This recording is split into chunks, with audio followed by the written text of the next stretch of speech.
السلام علیکم ورحمۃ اللہ وبرکاتہ۔ خواجہ معین الدین چشتی اجمیری رحمۃ اللہ علیہ پہ ہندوؤں نے مقدمہ کر دیا کہ یہ زبردستی مسلمان کرتے ہیں لوگوں کو۔ اب جب مقدمہ ہوا، عدالت میں پہنچے، ایک طرف کٹہرے میں ہر طرف ہندو کھڑے ہوئے تھے اور خواجہ معین الدین چشتی اجمیری رحمۃ اللہ علیہ کے ساتھ کچھ مسلمان اور ان سے محبت کرنے والے، ان کے عاشقین کھڑے ہوئے تھے۔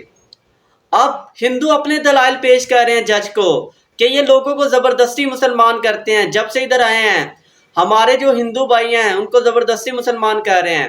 اور خواجہ معین الدین چشتی اجمیری رحمۃ اللہ علیہ، خواجہ غریب نواز اپنے دلائل پیش کر رہے ہیں کہ دیکھیں اسلام میں جبر تو ہے ہی نہیں ہے، اسلام میں کوئی زبردستی نہیں ہے، یہ اللہ کے حکم سے مسلمان ہو رہے ہیں، ان کو اسلام اور دین مذہب پسند آ رہا ہے، اللہ نے ان کے دلوں میں ڈالا ہے تو یہ مسلمان ہو رہے ہیں۔ لیکن جو جج تھا وہ بھی ہندو تھا۔ اب جب بحث و مباحثہ زیادہ بڑا، ہندو اپنے دلائل دے رہے ہیں اور یہ اپنے دلائل دے رہے ہیں، ان کو جلال آیا، ایک دم وجد کی کیفیت آئی۔ اور جب وجد کی کیفیت آئی نا، فرمانے لگے یہ جو شخص کھڑا ہے اس کو میں نے کہا کلمہ پڑھ، اس نے ادھر ہی پڑھا اشہد اللہ الہ الا اللہ وحدہ لا شریک لہ واشہد ان محمد عبدہ ورسولہ۔ اگلے کی طرف انگلی گئی، اس نے کلمہ پڑھا، اس سے اگلے کی طرف انگلی گئی، اس نے کلمہ پڑھا، اگلے کی طرف انگلی گئی، اس نے کلمہ پڑھا، جس کی طرف انگلی جاتے گئی سارے کلمہ پڑھتے گئے۔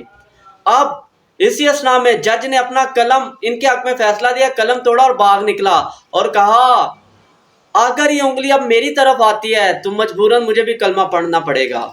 ہاں، یہ اللہ کے عاشق، اللہ کے دوست جو اخلاص والے ہوتے ہیں اور اخلاص والے ہدایت کے چراغ ہوتے ہیں، انہوں نے تنہائیوں میں اللہ کو یاد کر کے، اللہ کی عبادت کر کے، اپنے دل میں، اپنے من میں، اپنی روح میں اللہ کے نور کو اور اللہ کو اتنا سمو لیا ہوتا ہے، جب باہر نکلتے نا ہجوم میں، مجمع کے مجمع تڑپا کے رکھ دیتے ہیں اور پھر لوگ ان کے سامنے ادب سے بیٹھتے ہیں، سر خم تسلیم ہے جو مزاج یار میں آئے۔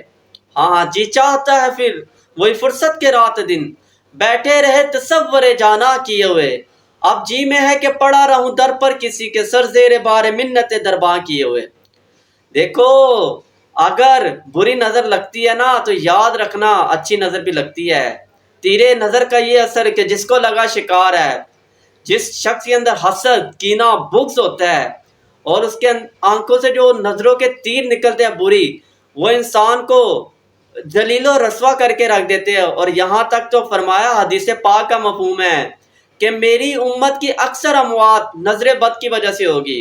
اور پھر ایک اور جگہ میں فرمایا، حدیث پاک کا مفہوم ہے کہ نظر بد انسان کو قبر میں اور اونٹ کو ہنڈیا میں پہنچا دیتی ہے۔ تو جو نظر بد لگتی ہے، جس کے اندر شیطان ہے اس کی نظر لگتی ہے، اور جس کے اندر اللہ کا نور ہے، اللہ کا جو دوست ہے، کیا اس کی جو نظروں میں تاثیر نہیں ہوگی؟ اس کی نظروں میں کمال کیا ہوگا؟ اس کی نظروں سے اللہ کے پیار، اللہ کے عشق کا خمار کیا نکلتا ہوگا، اور جو جس پہ پڑتی ہوگی اسے جا کے رنگ دیتی ہوگی۔ تو یہ عظیم لوگ، عظیم ہستیاں جنہوں نے تنہائیوں میں اللہ کو اتنا یاد کیا اور جب باہر نکلے مجمع ان کے سامنے سر خم تسلیم ہے۔ اور بتاؤں، اصل نام تو حسن تھا، لیکن مجاہدے کر کے اللہ کی راہ میں قربانیاں دے کر لوگ آج ان کا اصل نام ہی بھول گئے ہیں۔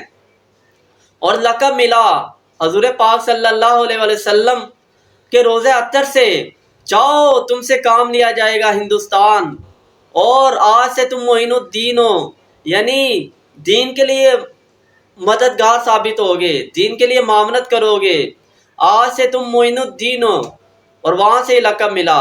پھر وہ غم کو، وہ فکر کو، رسول اللہ صلی اللہ علیہ وسلم کی فکر کو، غم کو، امت کو کسی طرح اللہ کے ساتھ ملاتے چلے جائیں اور اللہ کا نام ان کے دلوں میں بسایا جائے۔ وہ غم فکر کو لے کر چلے، وہاں سے چلتے آگے ہندوستان، اور ہندوستان اجمیر شریف میں اپنا ڈیرا ڈالا اور پھر لوگوں کو اللہ سکھایا۔